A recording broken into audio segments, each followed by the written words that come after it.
Amém? A oração já dá de bom tamanho. Amém?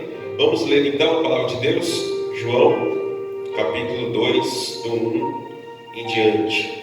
Pode abaixar um grauzinho só ao fundo aí. E vamos lá.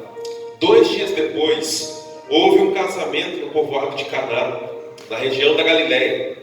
E a mãe de Jesus estava ali. Jesus e os seus discípulos tinham sido convidados para o casamento. Quando acabou o vinho, a mãe de Jesus lhe disse: "O vinho acabou." Jesus respondeu: "Não é preciso que a senhora diga o que eu devo fazer. Ainda não chegou a minha hora." Então ela disse aos empregados: "Façam tudo o que ele mandar." Ali perto estavam 6 potes de pedra. Em cada um cabiam entre 80 e 120 litros de água. Os judeus usavam a água que guardavam nesses potes nas suas cerimônias de purificação. Jesus disse aos empregados: "Encham de água estes potes." E eles os encheram até a boca. Em seguida Jesus mandou: "Agora tirem um pouco de água destes potes e levem ao dirigente da festa." E eles levaram. Então o dirigente da festa provou a água, e a água tinha virado vinho. Ele não sabia de onde tinha vindo aquele vinho, mas os empregados sabiam. Por isso ele chamou o noivo e disse: "Todos costumam servir primeiro o vinho bom, e depois que os convidados já beberam muito, servem o vinho comum. Mas você guardou o melhor vinho até agora." E Jesus fez esse seu primeiro milagre em Caná da Galileia. E é assim que ele revelou a sua natureza divina, e os seus discípulos creram nele. E depois disso, Jesus, a sua mãe, os seus irmãos e os seus discípulos foram para a cidade de Cafarnaum e ficaram alguns dias ali. Amém? Mais uma vez, feche seus olhos e vamos orar. Senhor, muito obrigado pela tua palavra. Muito obrigado, Senhor, por falar conosco. Muito obrigado por mais uma vez estar nos orientando, nos instruindo, nos exortando, nos ensinando para que possamos viver o melhor que o Senhor tem para nós. Que em nome de Jesus, nessa noite possamos sair daqui alimentados, edificados, fortalecidos. Ó Deus, que tudo aquilo que nós precisamos receber nessa noite, nós recebamos do Senhor. E que todas as barreiras, empecilhos na nossa mente, na nossa alma, no nosso coração, tudo aquilo que está nessa noite atrapalhando o agir do Teu Espírito Santo, venha cair por terra nesse momento, em nome de Jesus. Que o Senhor tenha liberdade de falar conosco, de tocar em nós, de trabalhar no nosso interior. Possamos sair daqui melhorados, mudados, transformados, alimentados, fortalecidos, renovados, em nome de Jesus. Capacita-nos nessa hora, Senhor, a ministrar a Tua palavra ao Teu povo, e que em nome de Jesus, Pai, saímos daqui como novas criaturas, em nome de Jesus. Amém. Amém, queridos? Glória a Deus. Quem está de pé pode se sentar. Vamos meditar nesse texto.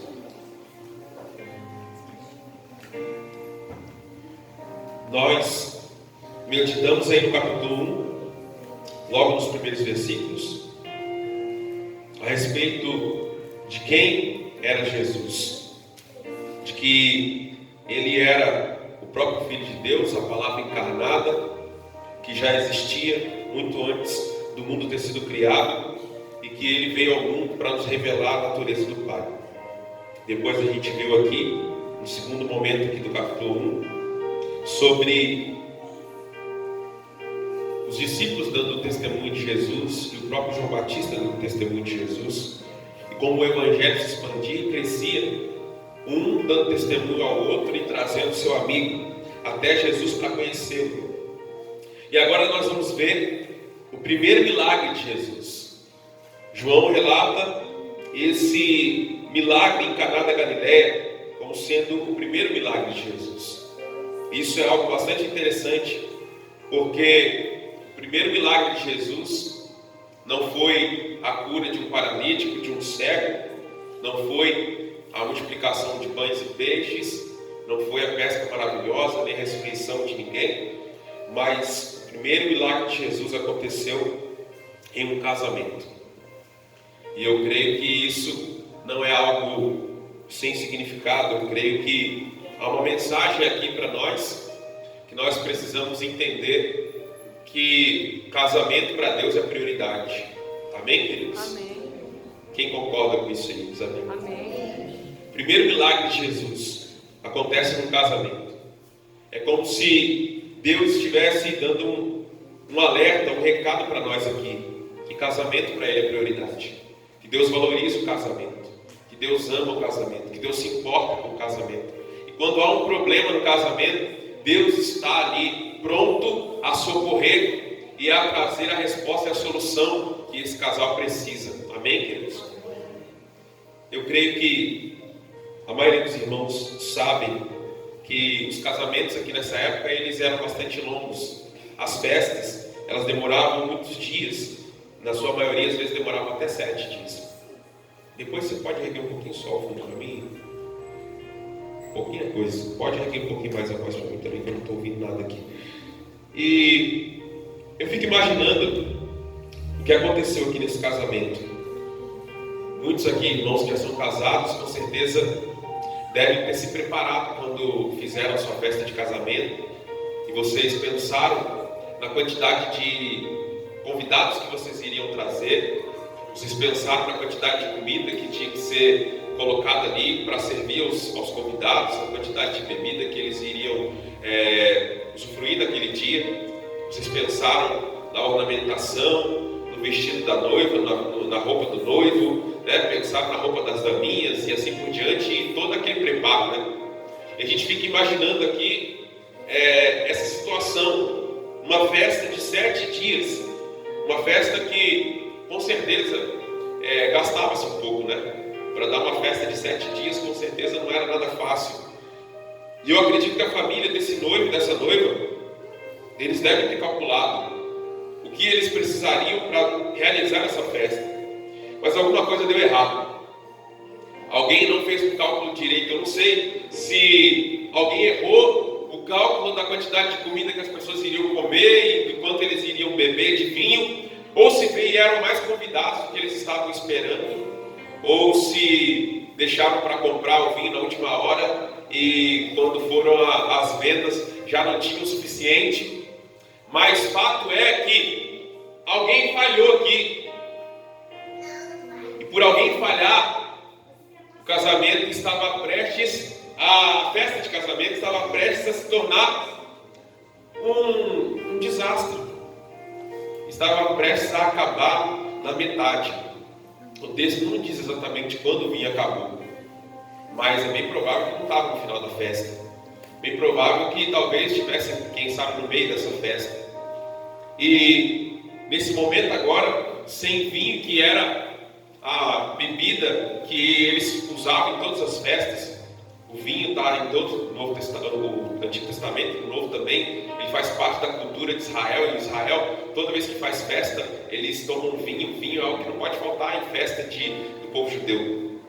O vinho na Bíblia, ele simboliza alegria, ele simboliza regozijo, festa, prazer. Ele simboliza desfrute. E nesse momento, aquela festa não tinha mais vinho. E eu fico imaginando o constrangimento daqueles noivos quando soubessem que já não havia mais vinho e eles teriam que encerrar a festa pela metade e despedir os convidados, porque já não tinha mais o que servir. E naquele momento, então, a mãe de Jesus incomoda ele e diz assim: olha, acabou o vinho. E Jesus, né, em algumas versões, parece até um pouco rude, né? E diz assim: o que eu tenho a ver com isso, né? Mais ou menos isso que ele diz, né? O que tenho eu com isso, mulher?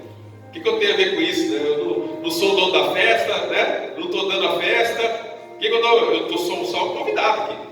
Não chegou a minha hora ainda. Mas Jesus, ele tinha sido convidado para aquela festa. Amém, queridos? Amém. O texto vai dizer que a mãe de Jesus e os discípulos haviam sido convidados para aquela festa.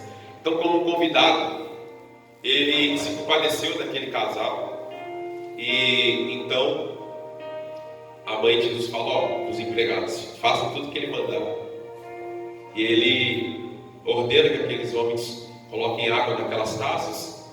Eles colocam água naquelas taças de pedra, taças bem grandes, de 80 a 120 litros de água. Depois, quando vão servir, aquela água havia se transformado em vinho. E era o melhor vinho que o mestre-sala daquela festa tinha tomado. E ele ficou abismado com aquilo e disse: olha, as pessoas geralmente elas servem o melhor vinho primeiro, porque as pessoas estão sóbrias e elas podem degustar desse vinho melhor, desse vinho mais apurado. Depois, quando as pessoas começam a ficar meio alegres, né, já começam a ficar um pouquinho com seus sentidos um pouco, né, já deteriorados, aí eles servem um vinho ruim, que aí ninguém percebe mais nada. E ele percebeu então que havia acontecido exatamente o contrário nessa festa. Ele disse: você fez o contrário de todo mundo, porque você deixou o melhor vinho para o final. E ele não sabia de onde tinha vindo esse vinho, mas esse vinho era fruto do milagre. Amém? Então vamos compartilhar algumas coisas aqui dessa história que podem contribuir para nós, para o nosso casamento, para a nossa vida, que podem nos fazer viver o melhor de Deus no nosso casamento. Amém, queridos? Então, como falei agora há pouco, houve uma falha, houve um erro. Alguém errou no cálculo, alguém esqueceu de comprar vinho suficiente, ou alguém não esperava que tanta gente viesse àquele encontro. Eu não sei o que aconteceu, mas alguém errou, alguém falhou, alguém não conseguiu se preparar da maneira adequada para que aquele casamento tivesse a festa que talvez eles sonharam em ter. Eu fico me perguntando aqui, né? Qual é o casal, qual é o casamento que não comete erros? Não é verdade? Qual é o marido que às vezes não falha com a esposa? Qual é a esposa que às vezes não falha com o seu marido? Não é verdade? E muitas vezes quando acontece uma falha, quando acontece um erro e um dos dois erra, falha com o outro, discute, briga, pisa na bola, esquece de fazer alguma coisa que tinha que fazer, esquece de pagar uma conta que tinha que pagar, esquece, né, de cumprir com algum compromisso que tinha que cumprir.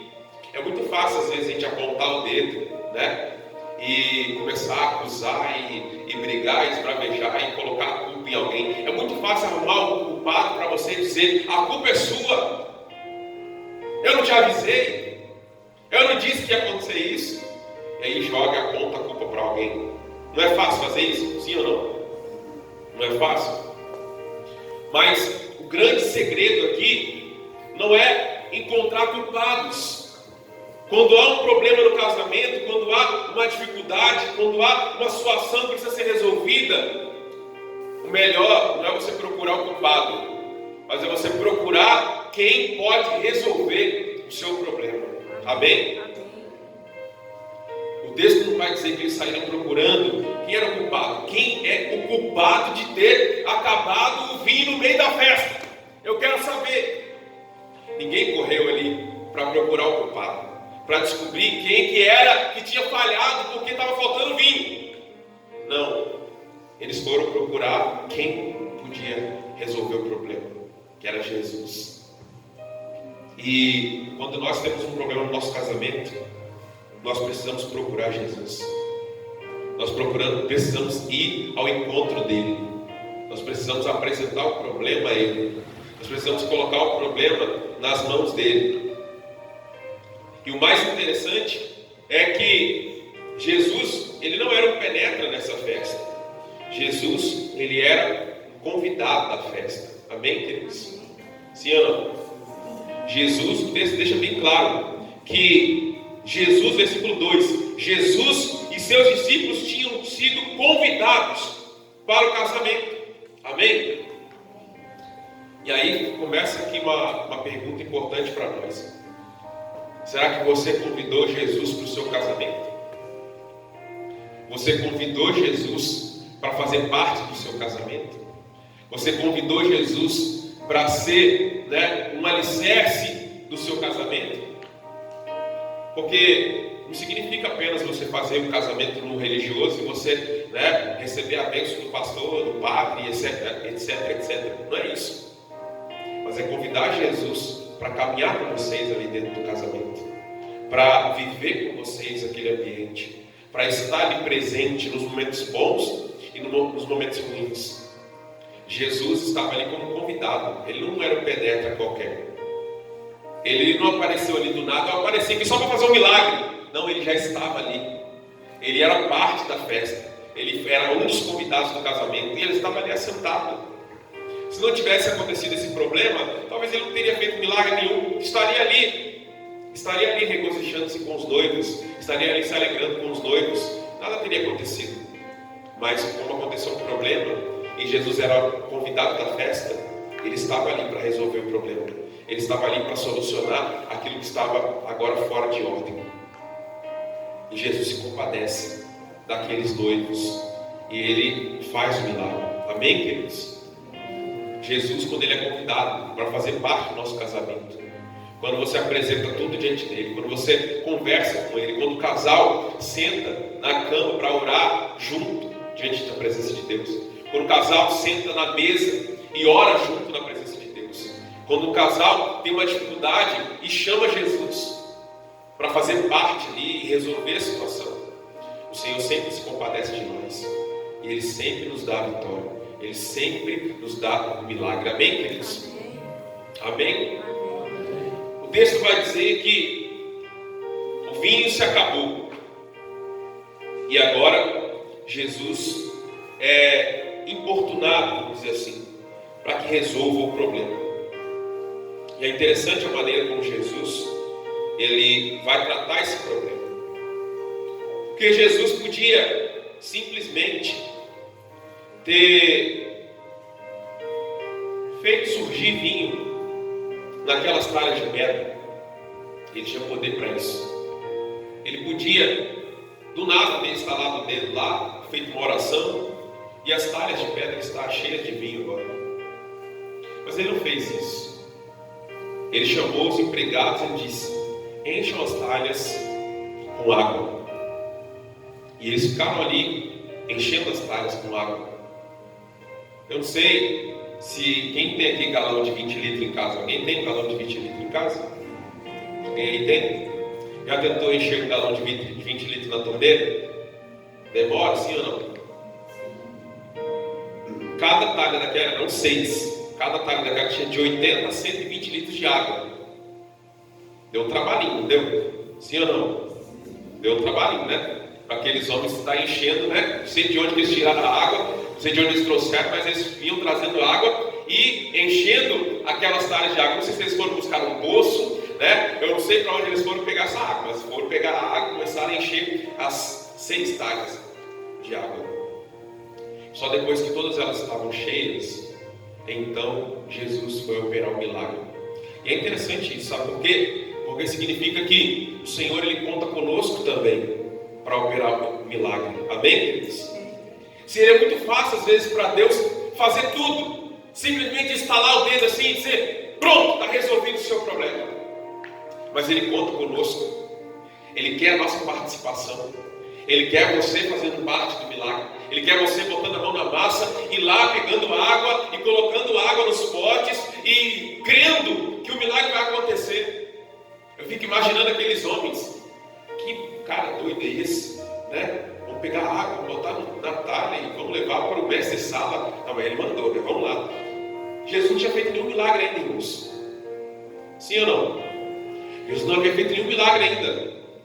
Mas aqueles homens estavam ali em obediência. Vamos lá, vamos pegar água. Pega a água, carrega a água, coloca a água na talha. Vai lá, pega a água de outro lugar de novo. Traz a água, bota a água lá na talha e vai enchendo até a boca, enquanto estava tudo cheio. Agora eles pegaram um pouco de água da talha e levaram para o mestre de sala. Enquanto isso estava acontecendo, o milagre estava acontecendo. E quando chega na mão do mestre de sala, já não é mais água, já é vinho na mão do mestre de sala. E ele toma o melhor vinho que ele já tinha experimentado até aquele momento. Amém, queridos? Deus conta comigo e com você para que o milagre aconteça. O Muitas vezes o milagre, ele precisa de um processo. E às vezes a gente não quer participar do processo, a gente quer que o milagre seja como um passe de mágica, e simplesmente você, né, pega uma lâmpada, esfrega e fala, né, gênio, vou pedir meus 3 pedidos aqui, eu quero que realize agora. Não é assim. É um processo. E Deus está trabalhando conosco nesse processo.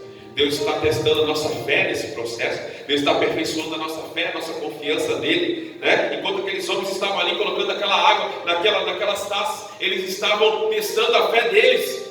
Eles estavam experimentando a fé deles. Eles estavam exercendo obediência, mesmo sem entender o que estava acontecendo. Eles estavam obedecendo sem saber qual seria o resultado final. Eles estavam em obediência. E quantas vezes nós queremos milagre, mas nós não queremos obediência. Nós queremos milagre, mas nós não queremos esperar o tempo de Deus. Nós queremos milagre, mas nós não queremos fazer nada para que o milagre aconteça. Ah, Deus, eu quero milagre, mas o trabalho é todo do Senhor, não me peça para fazer nada. Não é assim que Deus trabalha. Ainda mais no casamento. No casamento, são 2 pessoas ali. O esposo e a esposa. E se os dois não trabalharem unidos com Deus, para que o milagre aconteça, não vai acontecer, irmãos, não adianta. Não adianta você esperar que Deus faça tudo sozinho. Não adianta a esposa querer fazer tudo sozinho, ou o marido querer fazer tudo sozinho. Os dois precisam trabalhar unidos.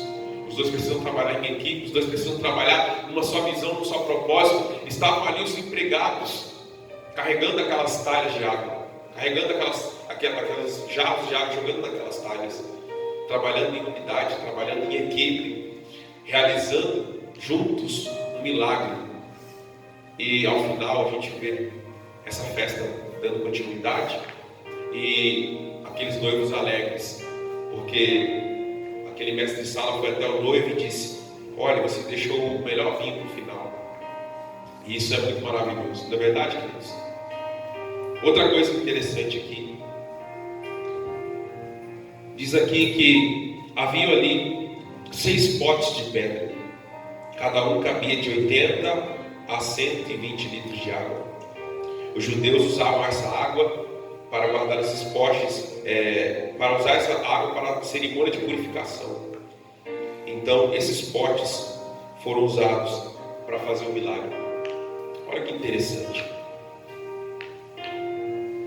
Eu estava ouvindo uma mensagem sobre esse texto essa semana. Eu me deparei com essa explicação. Uma aplicação que nós podemos usar aqui para esses 6 potes. O ser humano, o homem, foi criado no 6º dia. Toda vez que a gente vê o número 6 na Bíblia, ele está relacionado ao ser humano, está relacionado ao homem. E a gente está vendo aqui 6 potes de pedra. Olha, 6 potes de pedra. A Bíblia fala muitas vezes, né, que Deus quer arrancar de nós o coração de pedra e nos dá um coração de carne. Jesus falou que o motivo pelo qual as pessoas se divorciam é por causa da dureza ou seja, coração de pedra. Quando foram até Jesus perguntar: Senhor, Moisés deu carta de divórcio, Moisés falou que podia divorciar, e o Senhor, o que o Senhor fala? Ele falou assim: Moisés só deixou isso por causa da dureza do coração de vocês. E ali naquele casamento, então, havia 6 potes de pedra. Olha só que interessante. 6 potes de pedra. E é interessante que diz ali que cada um cabia de entre 80 e 120 litros de água. Como eles eram potes de pedra, eles tiveram que ser talhados. Houve um processo ali de arrancar, né, a parte de dentro ali daquela pedra e furando aquilo, porque você não consegue moldar um pote de pedra como você faz um pote de barro, não é verdade? Você não consegue fazer como você faz um pote de bronze, bota no fogo lá, faz uma forma e como sai. Não, você tem que pegar uma pedra bruta e você vai talhando ela, martelando ali com um ponteiro, com alguma coisa, você vai arrancando a parte de dentro até que você, né, consiga fazer um buraco ali, e ali você consiga então fazer um jarro grande de pedra. Isso é interessante. Por que cada jarro não era igual ao outro? Porque cada um daqueles jarros passou por um processo diferente. cada um daqueles jarros de pedra passou por um processo de talhamento diferente. E o que conseguiu talhar nele fez com que ele tivesse uma capacidade. Havia ali alguns que tinham, talvez cabia 80 litros, outros talvez cabia 100, outros cabia 120. A maneira que aquele que trabalhou naquele jarro de pedra conseguiu talhar ele e conseguiu abrir um buraco suficiente nele. Isso mostra o quanto nós precisamos deixar Deus trabalhar no nosso coração, arrancando tudo aquilo que é imperfeição, tudo aquilo que precisa ser tirado do nosso coração, para que a gente possa então estar com o coração puro, um coração que possa ser usado por Ele, que venha se encher da água que Ele quer derramar sobre esses vasos. Aqui está dizendo que os vasos foram cheios de água. E quando diz a palavra, sempre quando fala sobre água, fala sobre pureza, sobre limpeza, fala sobre purificação. O próprio texto vai dizer que esses 6 jarros aqui, eles eram usados para a limpeza, de purificação dos rituais que os judeus faziam na presença de Deus. Quando eles iam para os cultos, eles se limpavam, se lavavam, e essas jarras eram para a limpeza deles. Olha que interessante. Jesus disse: eu vos tenho lavado com a palavra que eu tenho ministrado a vocês. Jesus disse isso para os discípulos, que Ele estava lavando o coração, a mente, a alma dos discípulos através da palavra que era ministrada. Então olha só que ilustração interessante para nós aqui nesse casamento. Havia ali 6 taças de pedra que representam o coração do homem, que precisa ser tratado e trabalhado por Deus através da palavra, para que ele possa então não estar infrutífero, improdutivo, não servir para nada, mas para que ele possa estar cheio da palavra de Deus, e essa palavra de Deus possa ser transformada em vinho na vida dele, ou seja, alegria, prazer, contentamento, paz, para que você possa viver um casamento feliz e agradável. Todo mundo quer um casamento feliz e agradável, todo mundo quer um casamento abençoado, todo mundo quer um casamento cheio da presença de Deus, todo mundo quer um casamento sem briga, sem discussão, todo mundo quer um casamento duradouro, mas poucas pessoas se deixam trabalhar por Deus, se esperam Deus, fazer o processo que precisa ser feito para que a gente possa estar apto para o uso dele. E esse é o problema. Hoje em dia, principalmente, casamento está descartado, não é verdade? As pessoas casam hoje, 2 anos depois já estão querendo separar, 3 anos depois já estão separando, 5 anos depois já estão separando. A gente vê na televisão aí os famosos que se casam, meses depois já estão separando. Até no meio dos crentes agora já não está se tendo diferença. Você vê aí um monte de cantor famoso evangélico, pastor famoso evangélico, se separando, casando com outro. E o que esse texto aqui ele traz para nós de revelação? Que se nós formos esperar pela nossa natureza, a nossa natureza é que nem a desses jarros de pedra. A nossa natureza carnal, a nossa natureza humana, o seu modo de agir natural é que nem essas talhas de pedra aqui.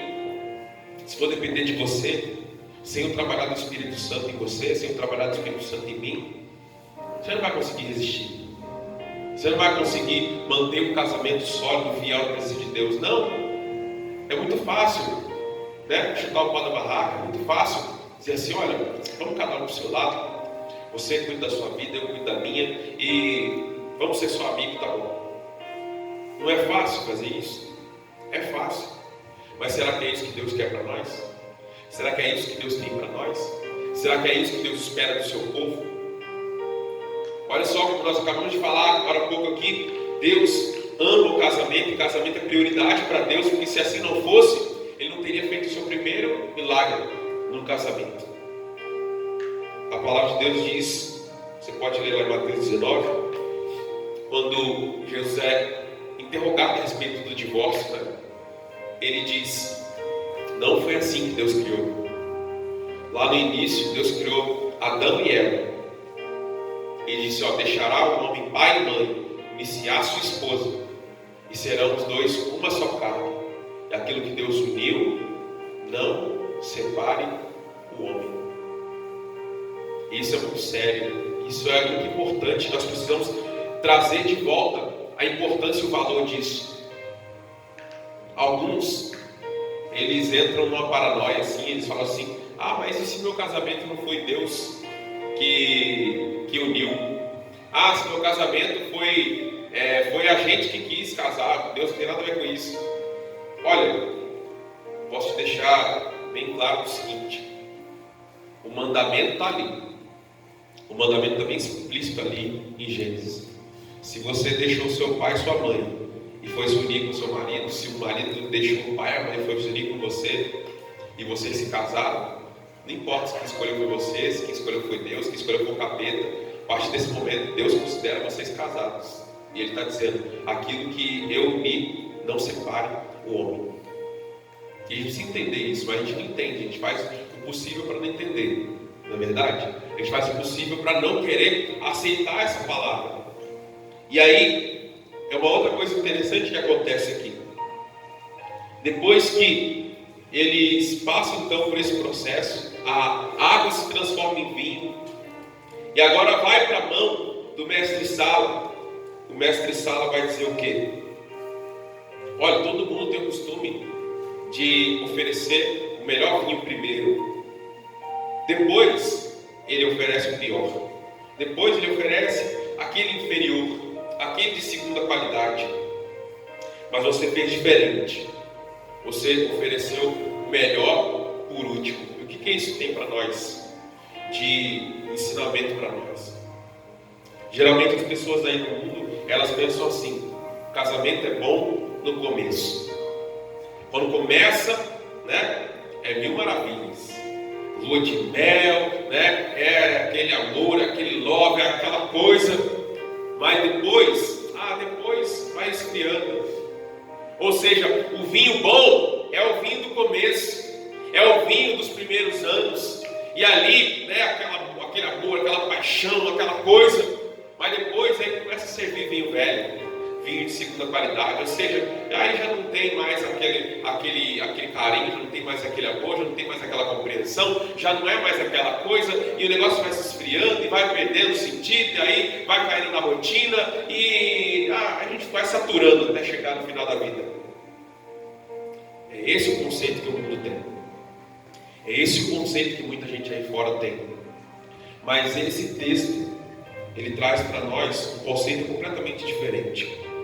Ele está dizendo: quando no casamento Jesus está presente, quando Jesus é o convidado de honra do casamento, quando Jesus está ali para resolver os problemas, o vinho do final pode ser melhor do que o vinho do começo.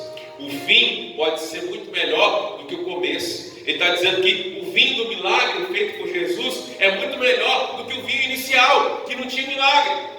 Ou seja, você pode viver em Deus um casamento muito melhor, quanto mais você está vivendo com a sua esposa, com o seu marido, do que você viveu lá no começo, quando não havia milagre de Deus no seu casamento, quando não havia milagre de Jesus no seu casamento, quando não havia presença de Deus no seu casamento, quando você e seu esposo dependiam só de vocês dois. Mas agora, vocês estão dependendo de Jesus, dependendo de Cristo, e colocando diante dele suas dificuldades, e Ele vai sempre trazer solução para você.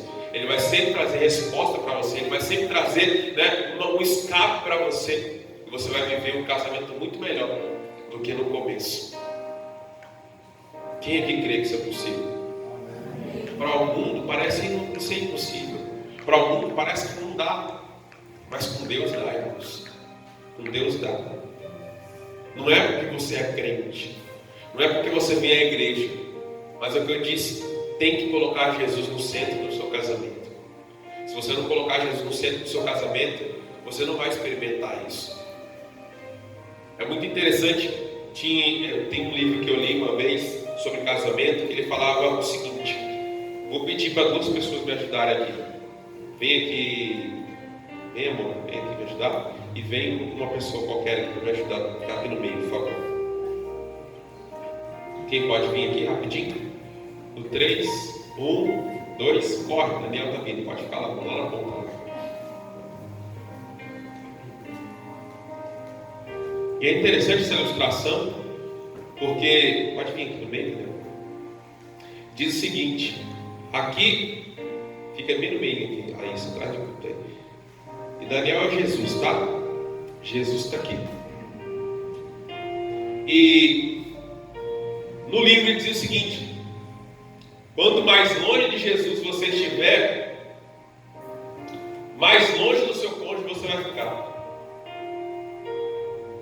Mas quanto mais os dois caminharem para perto de Jesus, vai caminhando para perto de Jesus, mais perto do outro a gente vai estar. E quando a gente estiver juntinho com Jesus, nós vamos estar unidos. Amém, queridos? Agora, quando só um quer estar perto de Jesus e o outro não quer, a gente acaba se afastando, não é verdade? Por isso que o casal precisa, os dois juntos, estar trabalhando para estar junto de Jesus. Quanto mais perto de Jesus você estiver, quanto mais você trouxer Jesus para o centro do seu casamento, mais unidos vocês vão estar. Amém? Obrigado, né? E às vezes o casal não faz isso. Às vezes o esposo, a esposa não faz isso. Qual foi a última vez que você chamou sua esposa para orar junto com ela? Qual foi a última vez que você sentou à mesa para orar com a sua família? Qual foi a última vez que você sentou na cama para orar com a sua esposa, com o seu marido? Qual foi a última vez que antes de você ter uma relação sexual, você orou com a sua esposa, com o seu marido? Disse assim: vamos orar, vamos consagrar esse momento a Deus. Vamos pedir que Deus nos abençoe nesse momento. Ou você acha que quando você está tendo relação com o seu marido, com a sua esposa, Deus fecha os olhos assim, né? Fica assim: ai, que vergonha, né? Que coisa feia. Alguém aqui acha isso? Acho que não, né? Deus, Ele criou o sexo para o nosso desfrute, amém, queridos? O sexo é uma bênção, amém, irmãos? Uma bênção para ser desfrutado dentro do casamento, com a sua esposa, com o seu marido. E às vezes a gente trata isso como se fosse uma coisa suja, uma coisa imunda, uma coisa, né? Como se Deus não gostasse disso. Se Ele não gostasse, não tinha feito, né? Se Ele não achasse que era bom, não tinha feito isso para você desfrutar com o seu marido, com a sua esposa. Você já orou? Já chamou sua esposa um dia, seu marido, sentou na cama e falou assim: vamos orar hoje nós vamos, né, fazer uma festa aqui em casa hoje, né? Nós vamos orar primeiro, vamos consagrar a Deus, vamos pedir a Deus para estar aqui presente com a gente, nos abençoando. Tem gente que não faz isso. Aí depois começa a entrar coisas que não deve dentro do relacionamento íntimo do casal. E aí você não sabe porque depois o seu marido está pensando em outras mulheres, ou a esposa pensando em outros homens. Porque às vezes começa a entrar coisas que não devia. Vamos botar um filme pornô aqui para esquentar, para a gente ficar mais animado. Aí começa a deturpar aquilo que é santo, começa a colocar coisas que não prestam, né, no meio, e aí bagunça tudo. Se você tivesse convidado Jesus para fazer parte, né, da sua intimidade com o seu marido, com certeza ia ficar muito melhor. Mas não, aí quer colocar coisa do mundo, do capiroto lá no meio, e aí bagunça tudo. Daqui a pouco o marido está traindo a esposa está traindo o marido, e aí você não sabe onde começou. A brecha está aí. Não é verdade? Então, convide Jesus para ser o centro do seu casamento. Se você não está vivendo hoje um casamento melhor do que no dia que você se casou, é porque precisa ter mais de Jesus ainda no meio desse casamento. Você precisa trazer Jesus mais para o centro desse casamento. Você precisa colocar Jesus como prioridade no seu casamento. Tem casal que vem até nós, às vezes passando por dificuldade, e aí começa a reclamar um do outro, né? É muito interessante ver quando um casal está magoado um com o outro, como eles conseguem fazer uma lista tão grande de coisa ruim, que a gente fica imaginando assim, como é que eles conseguiram se casar, porque é tanta coisa ruim que um fala do outro, que a gente fica imaginando assim, desse jeito não era nem de ter casado, né? Mas consegue, né? A ira, a raiva ali, vai aumentando, a pessoa começa, não, porque ele é isso, ele é aquilo, não fala, ninguém fala coisa boa, só fala coisa ruim, né? E aí, quando você ouve aquele casal reclamando, brigando, discutindo, aí você pergunta: mas vocês já tentaram resolver isso de alguma forma? E sempre, geralmente, eles dizem assim: nós já fizemos de tudo. Já fizemos de tudo, mas esse casamento não tem jeito, esse casamento não resolve, esse casamento não melhora, já fizemos de tudo. Mas vezes eu paro, penso e falo assim, será mesmo que já fizeram isso tudo? Vamos ver então. Aí a gente começa a perguntar. Vocês já foram ao encontro de casais? Vocês vão ao encontro de casais todo ano? Ah não, pastor, não gosto muito desse negócio de encontro de casais, não. Ah, frescura lá, não sei o que, fica lá, fazer renovação de voto de novo, é isso, é muito... Tem gente que fala assim, é muito romântico demais, não gosto desse negócio não. Você assiste de vez em quando com a sua esposa, com o seu marido, ou sozinho mesmo, uma pregação sobre casamento, que possa ajudar vocês? Ah, não sou muito de ouvir pregação. Já comprou um livro, 2, 3, que fala sobre casamento, que fala sobre família, que fala sobre intimidade do casal, que fala sobre alguma coisa que possa ajudar vocês? Ah, eu também não tenho muito hábito de ler, não gosto de ler.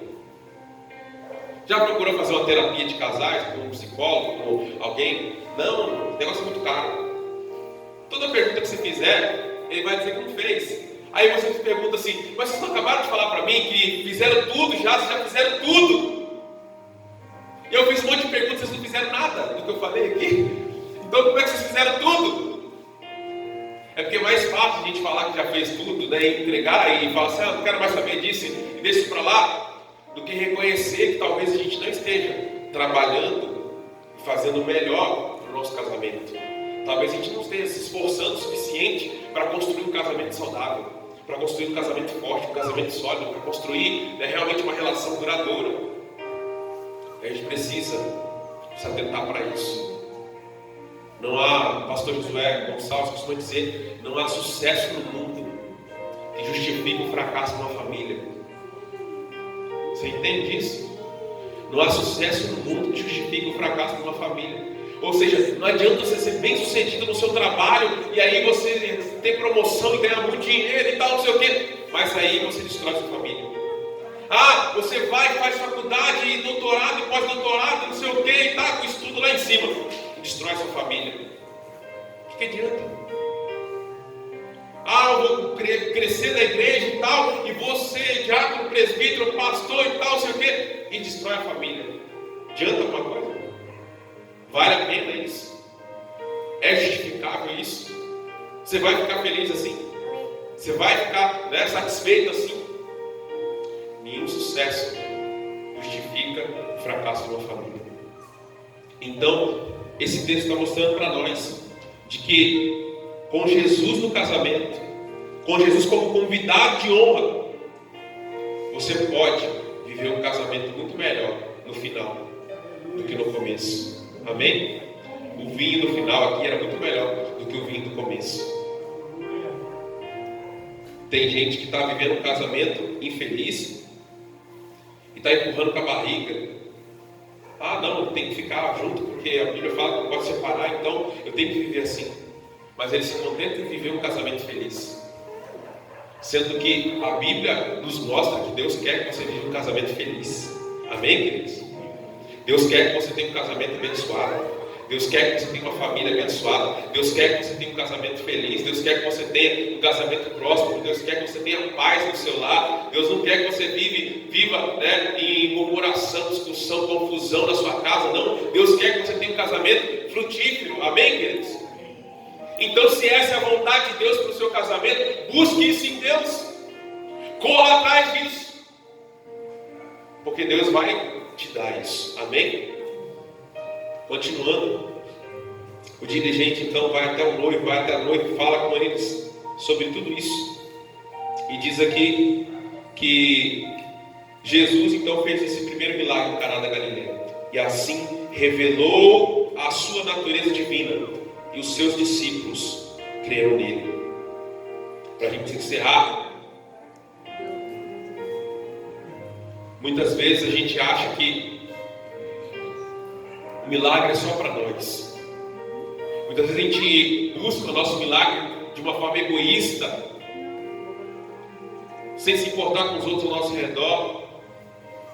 Ou às vezes a gente nem busca o nosso milagre também de forma egoísta, pensando só em nós. E se esquece de que o milagre, ele sempre é para testemunho de multidões.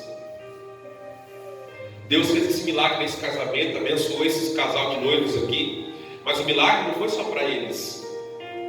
Todos os convidados daquela festa foram abençoados por esse milagre.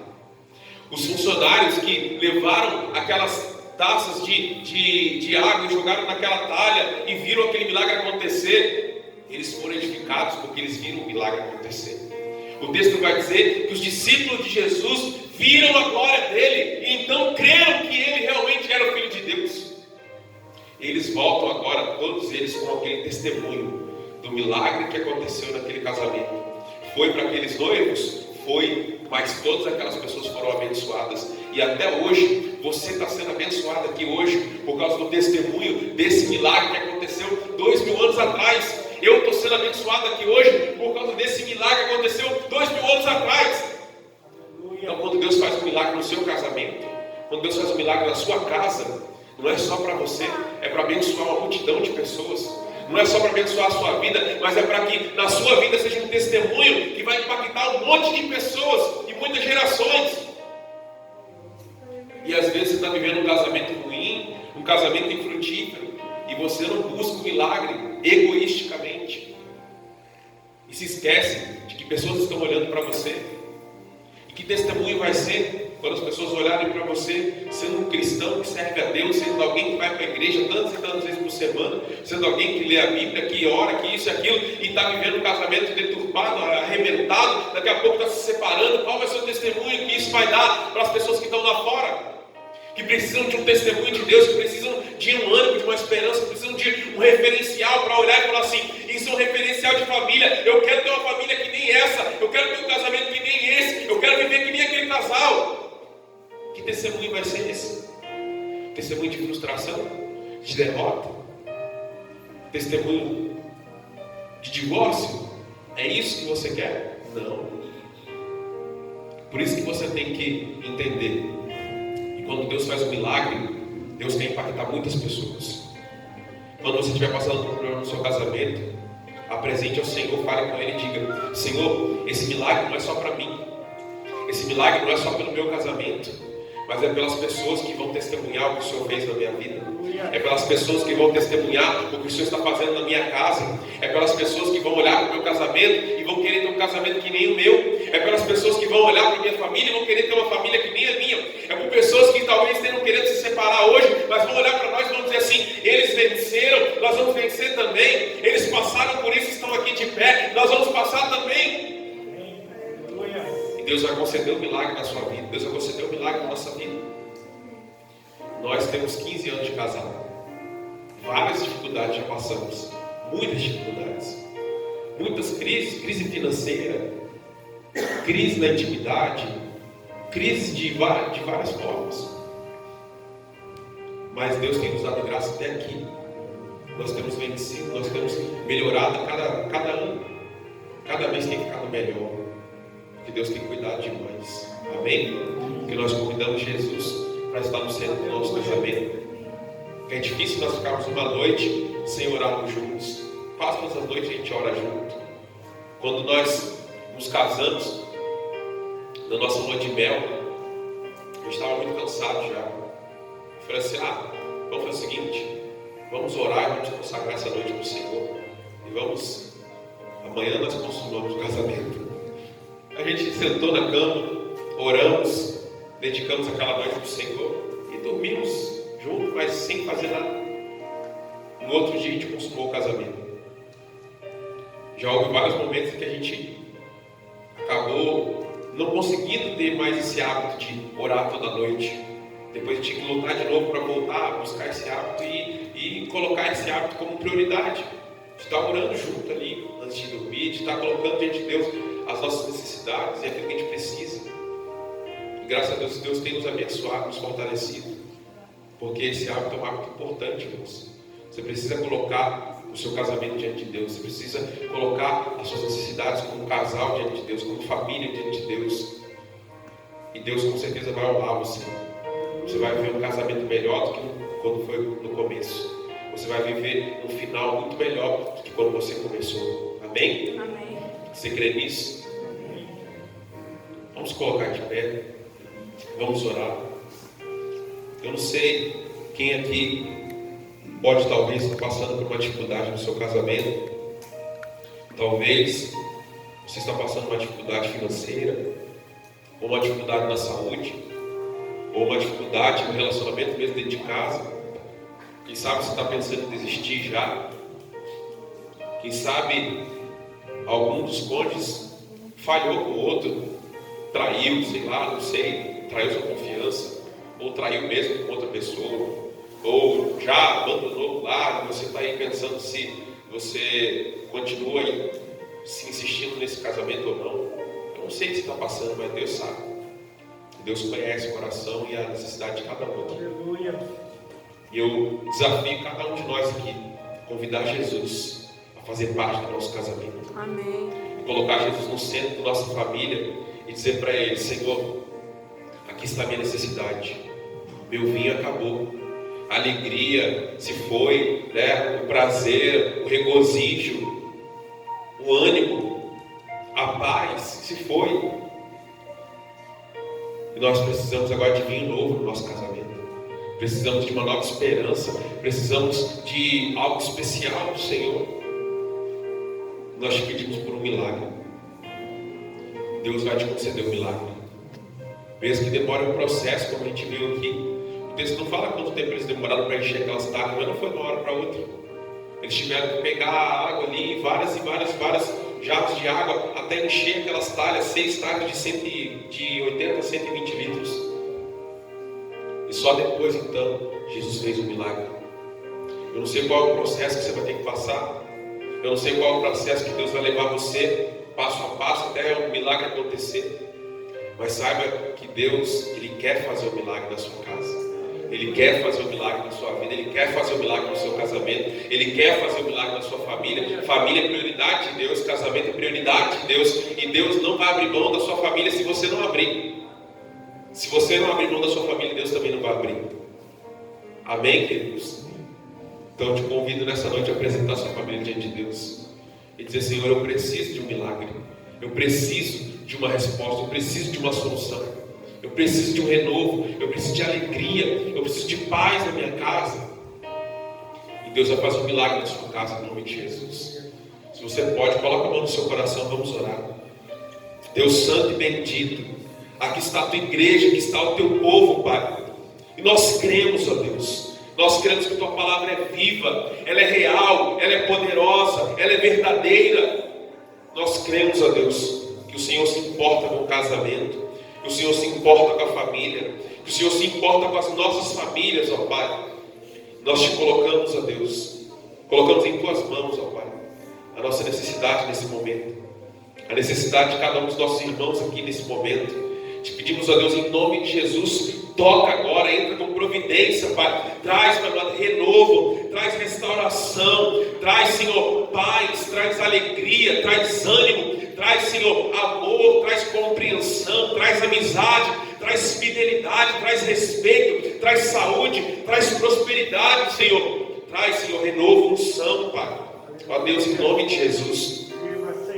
Faz com que esses lares, Senhor, sejam referenciais, Pai. Sejam referências, ó Deus, para esse bairro, Pai. Para as famílias ao redor, para os vizinhos, para os parentes, para os amigos. Que cada casal dessa igreja, cada família dessa igreja seja uma referência para as famílias ao redor, Pai. E quando as pessoas ao redor olharem para eles como casal, possam ver, ó Pai, o vinho novo, Senhor, fluindo na vida deles. Possam ver, Pai, o vinho da alegria, do regozijo, do renovo, da paz, da felicidade, Pai, brotando na vida deles, ó Pai. Que eles possam estar desfrutando de tempos melhores, ó Deus. De tempos melhores do que no começo. Porque ao contrário do mundo, Pai, o Senhor tem sempre milagres para nós. O Senhor tem sempre coisas novas para nós. O Senhor tem sempre coisas melhores para nós.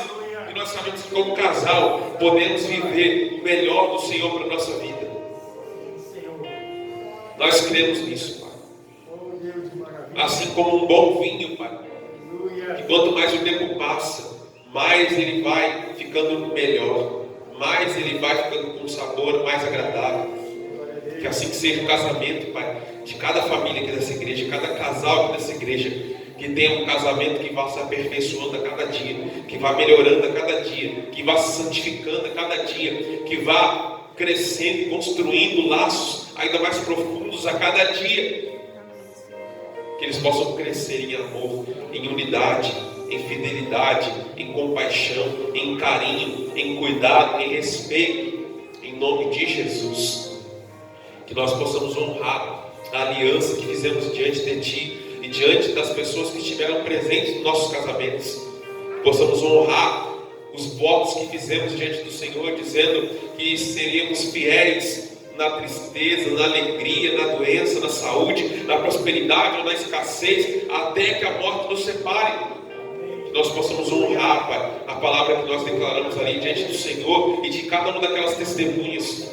E que o Senhor venha cumprir, Pai, cada uma das promessas que o Senhor tem para a família, cada uma das promessas que o Senhor tem para o casamento, que está escrita na Tua palavra, que o Senhor venha cumprir em nossas vidas, Pai, em nome de Jesus. Em nome de Jesus. Você pode dizer amém? Amém.